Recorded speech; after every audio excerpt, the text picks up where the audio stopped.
Assalamualaikum warahmatullahi wabarakatuh. Sehat, berkah, bahagia semuanya ya. Amin. Kita masih belum ditemenin David. David lagi sakit, kita doain mudah-mudahan David cepat sembuh, cepat pulih lagi ya. Kita lanjutin ceritanya ya. Kita lagi mau cerita tentang bagaimana kisah Nabi Ibrahim alaihissalam, kisah istrinya Siti Sarah dan Siti Hajar, dan juga kisah anak-anak beliau yaitu Nabi Allah Ismail alaihissalam dan kemudian Nabi Allah Ishak alaihissalam. Ibunya Nabi Ismail alaihissalam, Siti Hajar, adalah seorang anak raja dari kerajaan Al-Maghribi atau sekarang namanya Maroko. Kerajaan Al-Maghribi ini waktu itu kalah perang dari kerajaan Al-Misriyah atau Mesir saat ini. Karena kerajaan Maroko ini kalah perang dari kerajaan Mesir, maka putri rajanya itu dijadikan tawanan dan dibawa ke Mesir waktu itu. Oke. Nah, Nabi Allah Ibrahim alaihissalam dan Siti Sarah, kita udah pernah bahas waktu itu, ketika beliau ke Mesir, raja di Mesir waktu itu, ini sangat, pokoknya udah ngelihat cewek cakep kagak bisa aja bener ya. Dan ketika melihat kecantikan Siti Sarah, maka raja ini langsung ingin menikahi Siti Sarah. Dan waktu itu pokoknya kalau dia nikahi istrinya, suaminya dibunuh gitulah. Sehingga waktu itu Nabi Allah Ibrahim alaihissalam waktu ditanya apakah ini istrimu, Nabi Allah Ibrahim alaihissalam menjawab, ini saudariku. Sehingga Siti Sarahnya diambil, tapi Nabi Ibrahim alaihissalamnya tidak dibunuh oleh raja waktu itu. Ketika Siti Sarah diambil oleh raja untuk dinikahi itu, Siti Sarah diberikan pembantu, yaitu anak raja kerajaan Maghribi tadi, yaitu Siti Hajar. Nah, jadi Siti Sarah dan Siti Hajar udah mulai berkenalan bersama-sama itu sejak ketika Siti Sarah diambil oleh raja Mesir tersebut. Kita juga udah cerita waktu itu bahwa setiap kali Raja Mesir itu ingin menyentuh Siti Sarah, badannya kaku, nggak bisa bergerak apa-apa. Sehingga akhirnya Raja Mesir tersebut mengembalikan Siti Sarah kepada Nabi Allah Ibrahim alaihissalam. Ini pasti tukang sihir nih, balikin. Nah, ketika dibalikin Siti Sarah ke Nabi Allah Ibrahim alaihissalam, bersama dengan Siti Sarah, itu juga diajak, ambil sekalian ini Siti Hajar. Sehingga sejak saat itulah Siti Hajar ikut dalam keluarganya Nabiullah Ibrahim alaihissalam. Kita juga udah cerita waktu itu bahwa kemudian Siti Sarah mendorong agar Nabiullah Ibrahim alaihissalam yang sangat menginginkan putra dalam umur yang telah lanjut itu untuk menikahi Siti Hajar. Dan kita tahu dalam umur 85 tahun kemudian Nabiullah Ibrahim alaihissalam dikaruniai anak dari pernikahannya dengan Siti Hajar yang diberi nama Ismail. Baru kemudian nanti ketika Nabi Allah Ibrahim telah berumur 100 tahun, beliau dikaruniai anak dari Siti Sarah yang diberi nama Ishak. Oke. Jadi kita lihat nih bagaimana kisahnya nih. Oke. Kemudian ketika itu Nabi Allah Ibrahim alaihissalam atas perintah Allah diminta untuk membawa Nabi Allah Ismail alaihissalam dan Siti Hajar ke tempat yang jauh. Kalau dalam hitungan perjalanan onta atau keledai kira-kira makan waktu 2-3 bulan lah dari tempat beliau yaitu di Hebron, di Kanaan sampai ke Mekah. Sehingga kita tahu cerita berikutnya ditinggalkan Siti Hajar di situ bersama bayinya masih kecil yaitu Nabi Allah Ismail alaihissalam. Ketika Nabi Ibrahim alaihissalam ingin meninggalkan Siti Hajar dan Ismail di lembah yang gak ada tanaman, gak ada orang, gak ada apa-apa, udah gitu doang udah.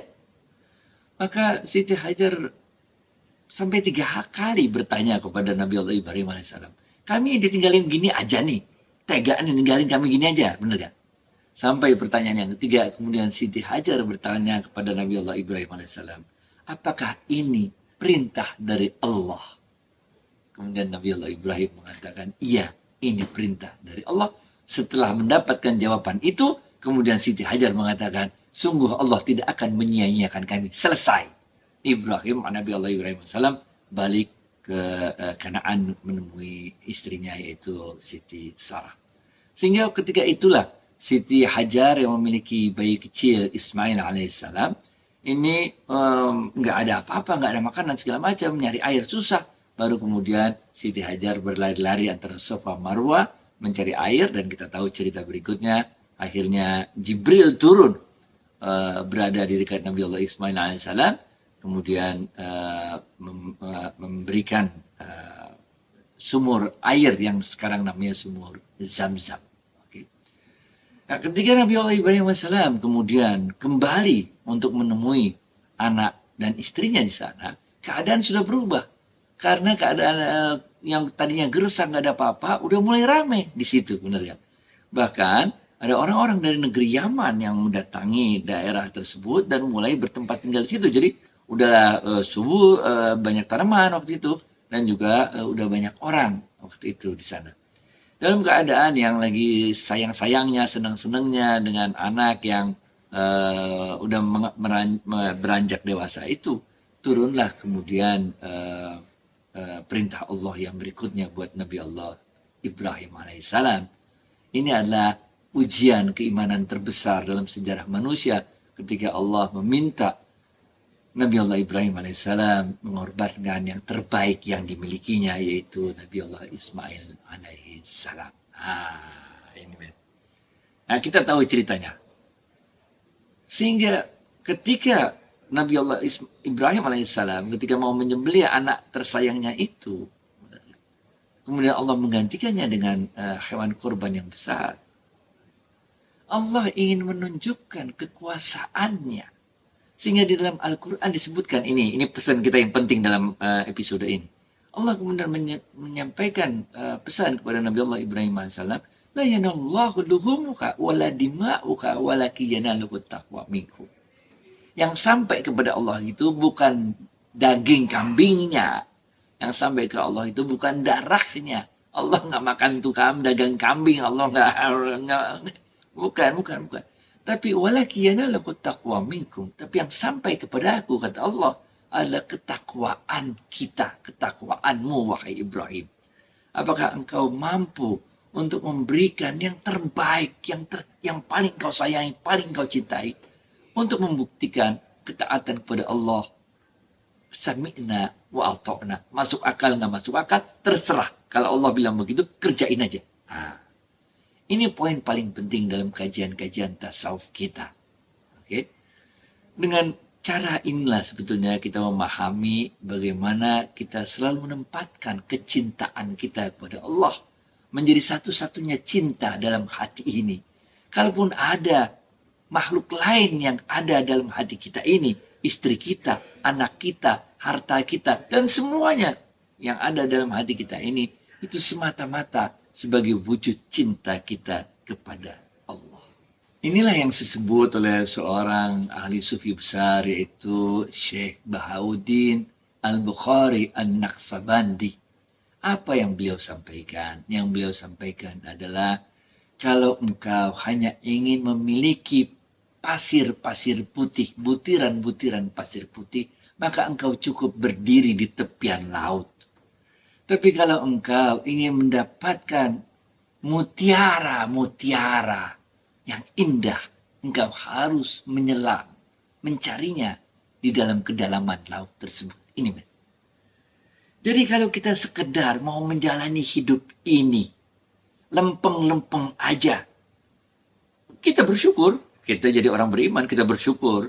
Kita cuma sekedar ingin menikmati duduk-duduk di pinggir pantai, menikmati keindahan pantai, deburan ombak. Alhamdulillah wa syukurillah, maha besar Allah, maha luar biasa Allah, maha indah Allah. Betapa indahnya matahari ini terbit, betapa indahnya matahari terbenam. Bisa. Kita nikmati dan gak ada yang salah dengan itu, benar. Tapi ketika kita mau lebih dari itu, ingin mengenal Allah lebih dari sekedar mengenal kehebatan Allah, keindahan Allah dalam bentuk pasir, laut, matahari dan sebagainya, maka kita harus menyelam ke dalam kedalaman untuk bisa mendapatkan mutiara-mutiara yang indah. Dan dalam perjalanan kita menyelam untuk mendapatkan mutiara-mutiara yang indah itu, kita akan menemui berbagai keindahan lain, berbagai kebesaran Allah lain dalam perjalanan kita, dalam menyelam mencari mutiara tersebut. Kita akan lihat banyak ikan, kita akan melihat banyak makhluk-makhluk laut lainnya, sehingga bertambah besarlah kecintaan kita kepada Allah, sehingga bertambah takjublah kita dengan kehebatannya Allah. Ini yang dalam kemudian dirumuskan, man arafa nafsahu arafa rabbah, itu siapa-siapa yang mengenal dirinya akan mengenal Tuhannya. Ini di sini letaknya. Ada orang-orang yang mengenal Tuhannya dengan sekedar berdiri di pinggir pantai dan melihat keajaiban-keajaiban, kehebatan-kehebatan dari pinggir pantai saja. Duduk-duduk di pinggir pantai, alhamdulillah wa syukriyah, iya. Tapi ada orang-orang yang melakukan extra effort, ada orang-orang yang melakukan perjalanan yang lebih jauh dari itu, mencari makna yang sebenarnya dari kehidupan ini, mencari makna yang sebenarnya dari hakikat kehidupan ini, ma'rifatullah, mengenal Allah yang sebenar-benarnya Allah. Karena kehebatan Allah, kedahsyatan Allah bukan sekedar pasir, laut, dan matahari terbang, matahari terbit. Jauh lebih besar dari itu. Nah, ini yang dijalani oleh Nabi Allah Ibrahim alaihissalam, oleh Nabi Allah Ismail alaihissalam, dan nantinya oleh Nabi Allah Ishak alaihissalam, oleh Siti Hajar, oleh Siti Sarah. Benar kan? Dengan keberanian dan kesiapan keredoan diri kita menjalankan semua perintah-perintah Allah ini, kita akan menemukan keajaiban-keajaiban dalam hidup kita. Sebagaimana keajaiban yang ditemukan oleh Nabi Allah Ibrahim AS.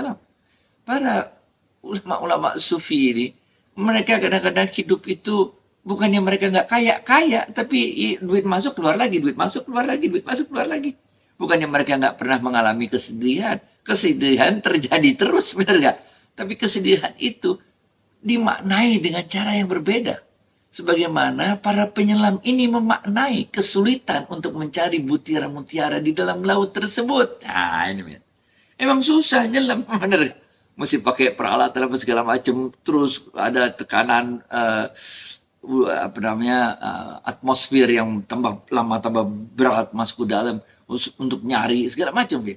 Tapi keindahan yang kita dapatkan, yang kita lihat dalam perjalanan mencari butiran mutiara di dasar laut itu jauh lebih bernilai, lebih berharga daripada kita sekedar duduk-duduk di pinggir pantai. Inilah ajaran-ajaran tasawuf yang ingin kita sampaikan. Bagaimana kita memaknai kurban.